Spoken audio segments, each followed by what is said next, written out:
Donc,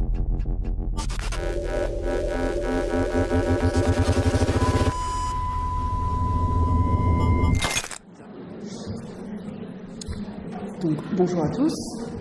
Donc moi j'ai hérité de l'épisode que j'avais le plus en tête encore au moment de faire le choix, qui s'appelle en anglais Nosedive, qui veut dire le piqué, et en français traduit chute libre ou chute libératrice, on pourrait dire également.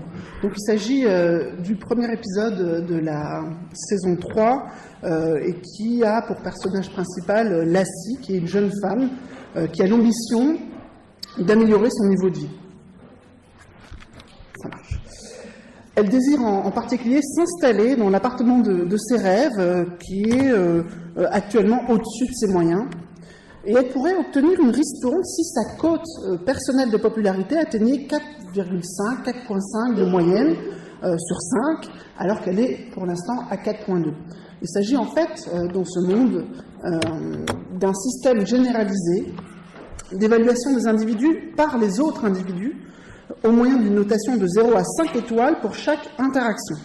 Chacun dispose en fait d'une lentille qui est directement implantée dans l'œil et qui permet d'afficher les notes et d'autres informations sur les personnes autour par reconnaissance faciale.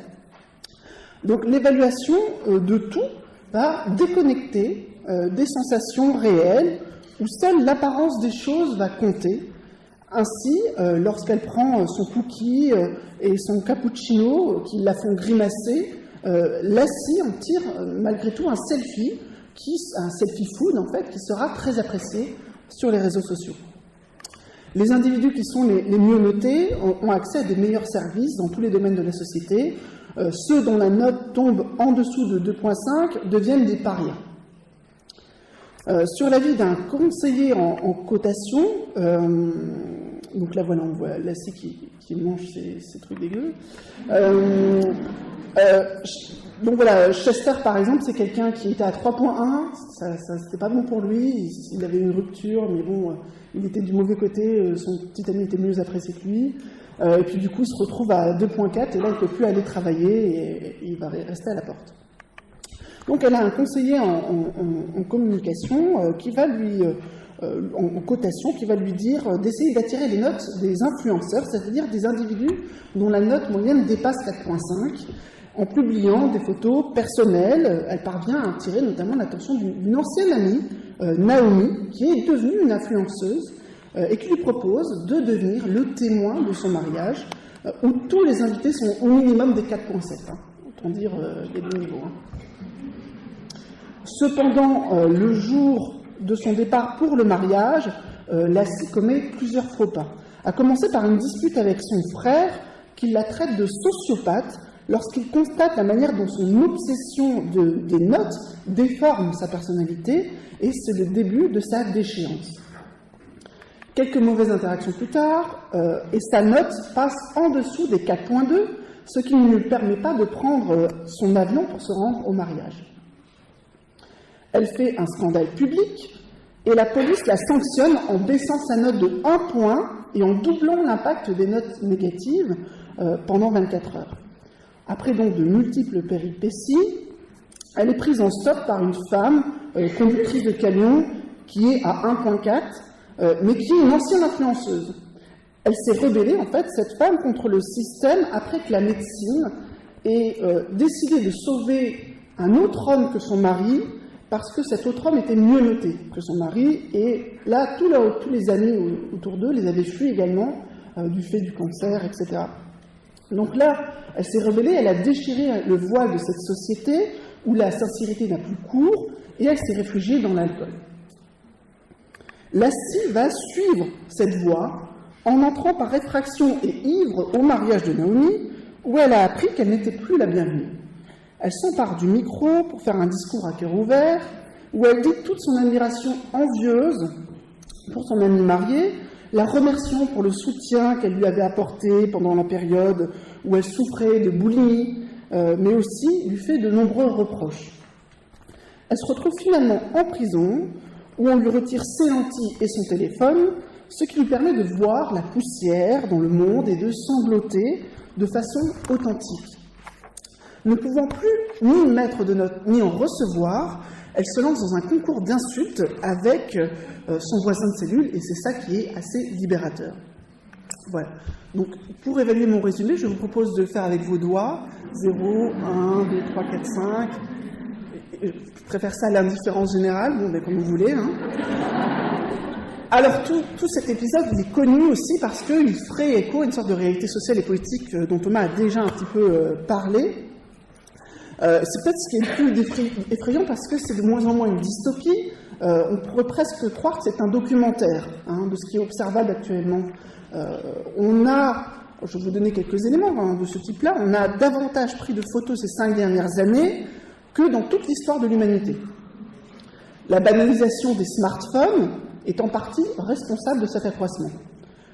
On a également des données sur les morts, associées aux selfies ou aux défis filmés, qui sont considérés de plus en plus sérieusement, car leur fréquence s'accroît de façon exponentielle, si bien qu'on voit apparaître de plus en plus de zones sans selfie. Alors, juste pour vous rassurer, je fais un essai.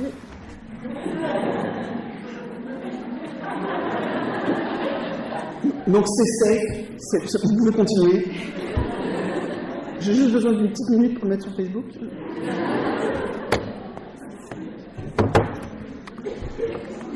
Alors, autre phénomène dans la réalité, ce qu'on va appeler, qu'on va trouver, bon, le nom n'est pas très bien choisi, mais c'est l'homophobie. C'est un nouveau trouble qui a fait son apparition, la peur excessive d'être séparé de son portable. Et là, quand je dis ça, je sens que tout le monde est en train de tâter dans sa poche ou vérifier que tout va bien, qu'il est toujours à 1 mètre de distance, puisque, effectivement, il y a des études qui montrent que ça génère une anxiété très importante chez la majorité des utilisateurs. Et donc, voilà, ça fait partie des choses aussi qui viennent questionner. Alors, il y a quelques images un petit peu comme ça, de cette détresse associée au téléphone. C'est des problématiques qui sont comparées à des angoisses de séparation dans la littérature ou à des addictions comportementales. Il y a des études neuroscientifiques qui viennent montrer que les likes sur les réseaux sociaux activent dans le cerveau les mêmes circuits de la récompense que pour les autres addictions à des substances. Les images, en fait, de cet épisode, où tout le monde, vous avez vu ces images, où tout le monde a le nez sur son téléphone, ça ne nous choque même pas, en fait, puisque c'est notre quotidien.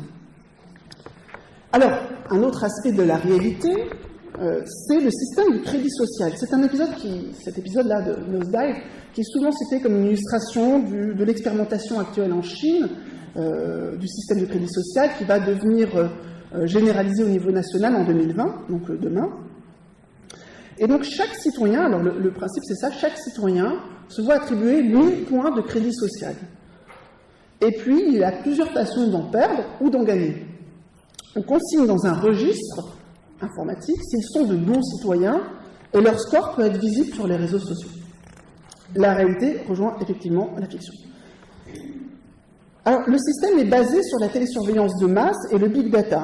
En niveau de télésurveillance, ils sont en train d'installer ce qui fera un total de 400 millions de caméras de télésurveillance ou vidéoprotection, si vous préférez la novlangue. En 2020, ce sera 400 millions. Par exemple, à Shenzhen, le visage et l'identité des piétons qui traversent hors des clous est affiché sur des écrans géants jusqu'au paiement de leur amende. Récemment, le gouvernement a lancé une application que vous pouvez télécharger gratuitement et qui vous permet de géolocaliser les parias qui se situent à 500 mètres autour de vous. Et donc, ces parias, vous avez accès à toutes leurs données personnelles, leur historique, pourquoi ils sont des parias, et ils sont donc livrés à l'opprobre. Vous avez également, finalement, ce programme, l'objectif affiché de ce programme, qui a démarré en 2014 et qui va donc prendre son extension en 2020, c'est la sensibilisation à l'intégrité et à la crédibilité au sein de la société. J'aime bien comme c'est dit. L'ONG Human Rights Watch critique le lien entre le système de crédit social et une politique finalement de justice prédictive, testée notamment dans la région ouïghour. Et puis ce sont des données qui sont recueillies et qui peuvent conduire à ce que les gens soient envoyés dans ce qu'on va appeler des camps de rééducation, notamment celui de Yingyang. on en arrive à une forme de pouvoir qui peut prendre le contrôle de la subjectivité, et un des procédés les plus utilisés, selon Rachel Botsman, c'est le processus de ludification. Parce qu'en fait, c'est vachement fun. C'est vachement fun de noter, d'être noté, de voir les notes des autres. Et c'est au cœur du système, en fait, le gouvernement tente de faire passer l'obéissance pour un jeu. C'est une méthode de contrôle social déguisée en système de récompense. C'est l'obéissance, mais ludique. Alors, les punitions qui sont associées à un faible taux de crédit social peuvent être de différents types. Alors, il y a les restrictions de transport, d'avions, de trains, de visas, dont sont déjà victimes des millions et des millions de Chinois. Au niveau financier, c'est des conditions de crédit, des taux d'imposition, des opportunités d'investissement qui sont modifiées. Au niveau professionnel, vous ne pouvez pas faire enseignant, vous ne pouvez pas faire comptable, vous ne pouvez pas faire journaliste, médecin, politicien, ou psychologue, apparemment, n'importe qui peut faire. Mais bon, voilà. Il ne faut pas vraiment beaucoup de morale, en fait, hein, je pense que ça. Et puis, on peut vous ralentir votre connexion Internet, on peut vous interdire d'acheter un animal de compagnie, on peut réduire l'accès de vos enfants aux bonnes écoles, à la crèche, on peut vous interdire de vous inscrire sur des sites de rencontres, ou de réserver une chambre dans un hôtel, etc., etc. Alors, le score de crédibilité sociale est basé sur 5 aspects des individus: leur historique de crédit, il faut déjà être un bon payeur, leur capacité à remplir leurs obligations contractuelles, leurs informations personnelles, leur comportement et leurs préférences, notamment tout ce que vous achetez, tout ce que vous voyez sur Internet, tout ça c'est pris en compte, et vos relations interpersonnelles, ce qui implique également les opinions politiques. Alors c'est terrible, ces méchants Chinois, qu'est-ce qu'ils nous font? Mais on a parlé de 1984, et finalement, je trouve que l'épisode de Nosedive est en fait une très bonne illustration de ce qui est déjà en cours, au-delà de la Chine, dans les démocraties, puisque finalement, il y a des formes concrètes de ces procédés décrits dans 1984 qui se déroulent en dehors du régime chinois. Et il y avait Tocqueville qui avait déjà flairé ce problème dans De la démocratie en Amérique, publié en 1835 quand même, quand il écrivait que la démocratie risquait fort de devenir un système de standardisation et d'oppression des individus qui laissera derrière lui tous les pouvoirs autoritaires du passé. L'individu tend à devenir aujourd'hui un produit standardisé, encore une sorte de paradoxe, puisqu'en fait l'idée d'individu, ça porte plutôt l'idée de singularité, mais là on a une sorte de type d'être humain augmenté, qui est en train de naître sous nos yeux, qui est augmenté parce qu'il est transparent, parce qu'il est interchangeable, et qui va devenir une simple plateforme de connexion, où seront installées des implications technologiques qui vont le mettre en rapport avec tout l'univers, tout le cloud, l'individu comme une sorte de nœud d'échange, dans un gigantesque réseau, comme l'explique le sociologue Bertrand Meus dans son roman La conversion de Guillaume Portail. Black Mirror met en exergue des choses que nous pratiquons tous et qu'on peut considérer comme des dérives de nos sociétés, où on est déjà dans une société de notation de tous par tous. C'est la dérive des comportements que le like, la notation des individus, devient insidieusement une pratique acceptée pour manger, pour dormir, pour partir en voyage, pour noter ses profs, noter les étudiants, etc. C'est intériorisé. C'est tellement banal qu'on est les complices dociles de cette évaluation de tous par tous, où le collectif ou les collectifs d'usagers façonnent les contenus, où tout le monde se surveille et se punit mutuellement. Là, malheureusement, je ne vais pas faire un cours de socio, de philo, etc. Je vais laisser une grande question ouverte, mais qui nous mènerait trop loin. Quel biopouvoir est le pire entre celui d'un système autoritaire explicite d'un gouvernement contre tous et un autre implicite de tous contre tous? Ce que je vais plutôt aller chercher, c'est la question du narcissisme. Dans une lecture donc psychanalytique, comme on s'était donné un petit peu le mot d'ordre pour cet épisode. Alors, au niveau du narcissisme, il y a une sorte d'utopie de la transparence qu'on voit à l'œuvre dans cet épisode. Lassie exprime une certaine fragilité narcissique, eu égard à son passé, où elle n'assumait pas ses rondeurs, elle a fait de la boulimie, elle s'est montrée particulièrement envieuse de sa jolie camarade Naomi, qui en a profité pour lui piquer son petit ami. De là à expliquer sa déchéance simplement en faisant une sorte de cas clinique, je trouve que ce serait trop réducteur. Le monde qui est reflété dans cet épisode est marqué par une utopie de la transparence. Selon l'expression de Pinel, ce qui ne se voit pas n'existe pas. C'est une société de consommation, la nôtre, qui exige de l'objet qu'il soit le plus visible possible, pour être le plus accessible, le plus rapidement possible. Selon Thierry Vincent, dans un livre qui porte sur l'anorexie, comme ce qui ne se voit pas n'existe pas, l'objet doit être tout entier dans son image, sans reste. Et c'est la raison pour laquelle notre imaginaire finit par avoir comme idéal une absolue transparence. Il n'y a plus de choses derrière les objets, derrière les apparences. Il n'y a que des objets qui doivent être exactement ce qu'ils sont. On doit paraître ce que l'on est. Et là, ça correspond finalement à des idéologies qui sont fondamentales dans notre société actuelle. Il y a le libéralisme économique, qui est une pensée de la liberté, c'est ça qui est promu. La science comme étant le critère de la vérité. Et puis la communication mondiale, généralisée, qui est l'idéal de socialité. Donc on baigne dans ces trois idéaux, même finalement à l'université, on baigne dans un idéal scientifique, qui serait de croire que le monde est entièrement calculable, et qui serait du coup aussi un idéal de transparence. Un deuxième aspect mis en avant dans cet épisode, c'est l'exhibition dans le virtuel, qu'on va retrouver beaucoup dans la clinique. Le profil pour lequel opte la scie, qui devient la façade qui va se défaire tout au long de l'épisode, est constitué de virtuel. Le virtuel, si on en prend une définition possible, c'est la mise en objet de l'imaginaire qui ne fait que ressembler à lui-même tant qu'il est sans mystère ni surprise, tant il est absolument calculable et prévisible. C'est toujours Thierry Vincent. Donc dans cette société de la transparence, non seulement tout est bon à montrer, mais il faut montrer. C'est une sorte d'obligation, une sorte de terrible contrainte exercée par notre société. Elle impose la nécessité de l'exhibition, puisque ce qui n'est pas vu n'existe pas. Et donc il n'y a plus d'interdit d'image. Tout est bon à voir, tout exige d'être vu tel qu'il est. On organise donc, c'est un corollaire, la traque de ce qui est caché. De l'implicite, du non-dit, de ce que fait le gouvernement en cachette, etc. On est dans la chasse à la révélation, au leaks, et il faut tout dire, tout est bon à voir, et tout est aussi bon à savoir. Il y a une sorte de fascination pour la transparence qui camoufle une haine de l'apparence, du refoulé, de ce que l'on tait. Mais ça dévoile au fond, ces révélations, des nouveaux clichés. Parce que toujours être dans la révélation comme ça, on s'imagine que ces révélations donnent du plus vrai, que c'est plus authentique, alors que finalement, ça manque tout autant de profondeur, d'analyse en tout cas. Lassie, elle rêve, par exemple, elle, d'arriver dans un lotissement, vous voyez bien le genre, qui est complètement insipide, mais dans laquelle l'agent immobilier projette son hologramme avec un couple complètement fictif, basé sur ses propres... l'analyse de ses propres désirs, apparemment, la façon d'être sur les sites de rencontre. En tout cas, elle se voit très bien là-dedans, on lui projette l'image d'un futur possible, et elle veut surtout, c'est ça qui est en fait à entendre, elle veut surtout cacher la honte qui est engendrée par sa situation réelle actuelle, où elle cohabite avec son bolos de frère 3.7, là, qui nous apparaît d'abord sur le canapé en caleçon en train de jouer aux jeux vidéo.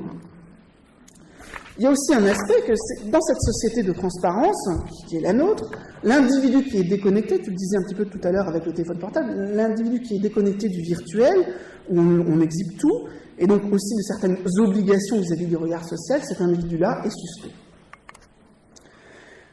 Un autre moment de l'épisode, et qui touche aussi, ce qu'on voit aussi beaucoup dans des cliniques, notamment avec les ados, c'est la recherche de viralité. C'est une démarche intéressante qui pousse Lassie a développé son capital social online en suivant la stratégie marketing qui est complètement valorisée, complètement dans le monde réel, qui est de devenir viral, faire du buzz à la manière des virus informatiques.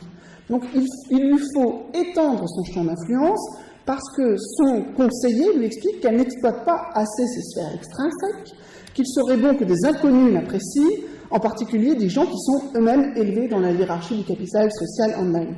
Donc, au lieu de s'apprécier telle qu'elle est, Lassie se lance dans une quête éperdue et hystérique d'investissement libidinal par les autres, avec l'espoir que cela ait une retombée, lui permette d'accroître son bonheur personnel. Elle n'exprime aucun mépris, aucune jalousie, aucune critique ou sentiment d'injustice vis-à-vis de ce système. Tout se passe, je cite Rémi Potier, tout se passe comme si l'amour du prochain et les identifications garantissaient l'évitement de toute manifestation haineuse et d'annulation de l'autre. Ça aboutit à quoi? Comme conséquence de ce surinvestissement objectal, Lassie va entrer dans une position conformiste, notamment lorsqu'elle rejette Chester, alors qu'elle avait à la base spontanément de l'empathie pour lui. Elle se comporte en essayant d'être le plus visible possible, c'est-à-dire d'être tout entière transparente, silencieuse quant à ses propres désirs, voire complètement oublieuse de l'existence de ses désirs. Elle se montre disponible, soumise. C'est une façon d'entrer en résonance avec les attentes sociales.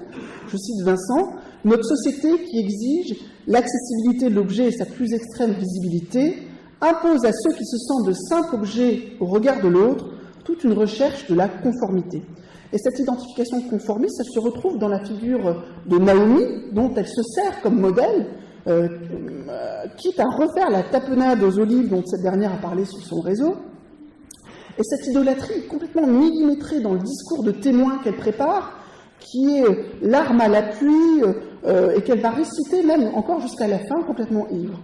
Dans son monde, on présente d'ailleurs la perfection comme étant quelque chose qui est du domaine de l'accessible. Il y a un des personnages, le mari, qui va obtenir la note maximale à un moment.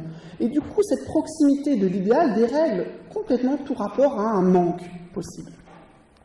Au final, cet imaginaire de la transparence et la position objectale conformiste viennent compenser la faillite du narcissisme secondaire, qui ne permet pas, là, dans ce cas-là, d'introjecter, de retirer aux objets d'amour l'amour qu'on y a investi. Lassie est complètement coincée dans une appréciation continue, permanente, versatile par autrui. C'est l'être social perdu dans l'abîme d'un labyrinthe de miroirs, lui renvoyant à l'infini et de façon de plus en plus lointaine une image de lui-même que des duplications multiples ont lentement rendu inidentifiable. Et Thierry Vincent dit ça des anorexiques, pas du tout de Lassie, mais ça s'applique très bien. Au niveau clinique, on va retrouver de nombreux troubles psychopathologiques qui mettent brutalement en évidence la façon dont certains patients sont alignés au regard d'autrui, ou ce qu'ils croient être le regard d'autrui, et la facilité avec laquelle ils s'effondrent ou luttent incessamment pour ne pas s'effondrer, dès lors que ce regard social leur paraît désapprobateur, ou pire, lorsque ce regard social va se poser ailleurs. Ils se conduisent alors comme des objets abandonnés ou perdus, et Jean-Richard Freyman dit à l'insupportable du regard de l'autre, du grand autre qui choit, répond cette demande cannibalique de présence. Et effectivement, on a cet autre aspect qui est une aliénation, une addiction à ce que les autres like de nous, et on a peu d'indications finalement sur, là en tout cas dans l'épisode, quelle est la psychopathologie narcissique en vigueur, mais finalement on est dans quelque chose que Sylvain Missonnier généralise comme étant la psychologie ou psychopathologie du virtuel quotidien, où on est déjà très nombreux à être tombés dedans, moi le premier. Au niveau aussi de l'imposture d'authenticité dont a parlé un petit peu Thomas, il y a un aspect qui découle de cet échec du narcissisme secondaire, qui passe par les objets.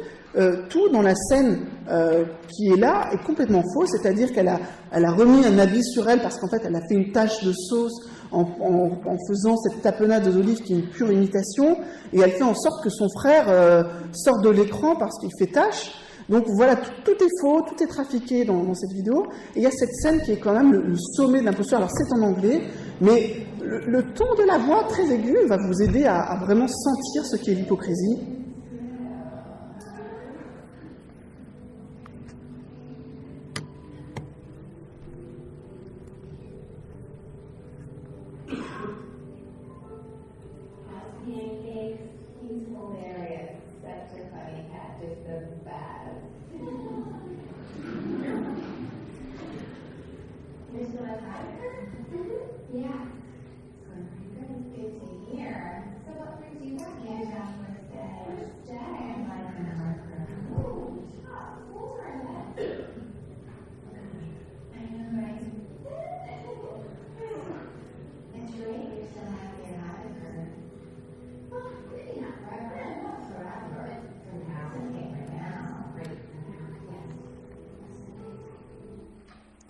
Donc vous voyez, c'est quand même un sommet d'hypocrisie, cette scène de l'ascenseur, où vraiment il y a le fonctionnement en double qui peine à dissimuler la grande froideur de l'interaction. Chacun épie l'historique de l'autre pour trouver des pseudo-éléments d'intérêt mutuel. Donc voilà un petit peu les relations de demain. Moi, ça m'a fait penser à ma dernière expérience de Blablacar, mais bon, enfin voilà. Oui, vraiment. Alors, il y a, toujours dans les conséquences qu'on peut tirer, l'aspect d'inconflictualité. Il y a un des traits particuliers de ces espaces sociaux, tels que Facebook ou d'autres, ce sont des utopies sociales où, malgré le fait qu'il y a quelques disputes où on s'arrache sur certaines pages, les interactions sont paramétrables, Mélanie Laurent l'a bien présenté ce matin, de façon à bloquer l'inopportun, à ne développer que des affinités exclusives et un narcissisme des petites différences dont parle Rémi Potier. Le problème de cette aconflictualité pour la psychanalyse apparaît dès lors évident dans la mesure où la clinique nous enseigne combien le conflit est structurant pour le développement de la personnalité. D'ordinaire, l'omnipotence du narcissisme primaire est complètement freinée, retenue, limitée par la réalité, par la résistance des autres qui ne s'ajustent pas exactement à nos désirs, à nos besoins. Mais là, cette résistance est complètement et largement édulcorée par la construction sociale rendue possible par le réseau social virtuel, où on ne trouve qu'une altérité sur mesure, la plus flatteuse possible.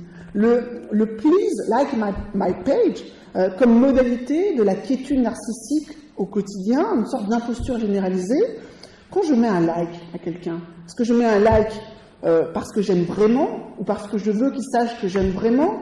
Est-ce que mes followers m'aiment vraiment, etc., etc. Il y a une sorte d'équilibre qui avait été décrit par Freud entre les investissements narcissiques et objectaux qui, ici, ne fonctionnent pas parce que ce qui est investi au niveau extérieur, au niveau objectal, c'est une forme d'identité virtuelle par rapport à autrui qui est déjà dans l'aliénation et qui n'est pas du tout, qui n'apporte pas l'équivalent d'un retour sur le moi des investissements objectaux. Il y a quelque chose qui manque, et on est plutôt dans une sorte de pacte des négatifs, une sorte d'hypocrisie dans lequel baigne l'entièreté de l'épisode. Donc c'est le pacte des négatifs décrit par Kess comme une sorte de métadéfense qui organise les liens autour d'idéaux communs, mais également qui fait que le sujet renonce à maintenir certains aspects, notamment tout ce qui est zone de silence, non-dit, etc. Et c'est uniquement la déchéance sociale de Lassie qui vient gratter la croûte de ce faux-semblant et qui lui permet progressivement de rompre ce pacte en faisant remonter des émotions, des sensations réelles, des transgressions comme l'alcool. Suzanne, la camionneuse, lui demande de se souvenir de l'effet d'avoir pu hurler à l'aéroport, alors que Lassie est en train de se lamenter des conséquences de son comportement, du scandale. Suzanne introduit l'alcool qu'elle présente comme un échappatoire. On entend dans la deuxième partie de l'épisode le son des dislikes qui vient complètement se fondre dans le fond sonore de l'épisode. Et une fois que Lassie est débarrassée de ses implants rétiniens, elle peut s'émerveiller de la poussière, du négatif sans filtre, comme si elle devenait une nyctalogue, comme si elle retrouvait un sens perdu. Et l'épisode se conclut sur la jouissance d'un concours spontané d'insultes avec son voisin de cellule. Je trouve que finalement c'est un épisode sur le point de vue du sujet qui finit bien. L'ensemble montre que cette société trop policée du meilleur des mondes est destinée à imploser. Mais cette authenticité-là, elle ne va pas du tout de soi, car il y a des injonctions paradoxales au cours de l'épisode, notamment le conseiller répute intelligent, qui lui explique, pour gagner des points du crédit social, l'authenticité est la clé, restez vous-même, ne leur forcez pas la main. Et en fait, Lassie comme Naomi sont capables de discours poignants, accompagnés de larmes, alors que leurs intérêts premiers sont centrés sur leur notation. L'autre injonction du conseiller est de dévoiler plus d'intimité pour gagner plus de points. Et Tisseron nous invite à parler d'extimité lorsque l'affaire privée pénètre l'espace public. Et Lassie va suivre ce conseil, elle va rompre la barrière de la pudeur, elle va s'exposer tout entière aux attaques de son narcissisme, elle va se fondre dans l'objet virtuel, elle va donner à voir quelque chose. Là, on peut reprendre la citation de K.S. que j'ai mis. Le tout voir, tout montrer des uns suscite chez d'autres, et quelquefois chez les mêmes, le désir d'éprouver, de mettre à l'épreuve l'intériorité, là où le regard se retourne et fait davantage place à la parole, là où le regard de l'autre m'inquiète, m'objective, et où mon propre regard se perd dans l'objet. Et effectivement, ce qu'on va voir, c'est que le regard, et Freud l'avait pointé, c'est l'impression optique, c'est la voie par laquelle l'excitation libidinale est la plus fréquemment éveillée. Et ce regard, par exemple, se concentre sur l'idée du profil. Un auteur comme Guiche et Lecourt, en fait deux auteurs, ont dit que finalement le profil virtuel est devenu une zone érogène qu'on stimule régulièrement, chacun à sa façon. Donc pour conclure de tout ça, c'est un épisode qui tend à sombre miroir à notre société basé sur l'évaluation de la transparence, avec des dérives potentielles qui ont déjà été envisagées depuis longtemps, notamment dans la manière dont l'individu est amené à se transformer en monstre standardisé, au lieu d'être une personne singulière.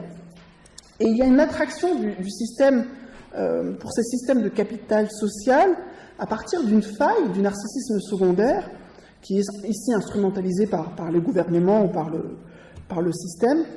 En fait, cette faille, on ne sait pas si c'est vraiment le fait qu'il y ait déjà un problème dans le narcissisme primaire, c'est-à-dire là, pour la scie, peut-être elle a fait l'objet de carences, de négligence, elle a été mal dans sa peau et du coup, tout en découle, ou alors si c'est vraiment l'impossibilité d'investir correctement les objets, de les introjecter, ces objets d'amour, au cours d'un processus narcissique classique.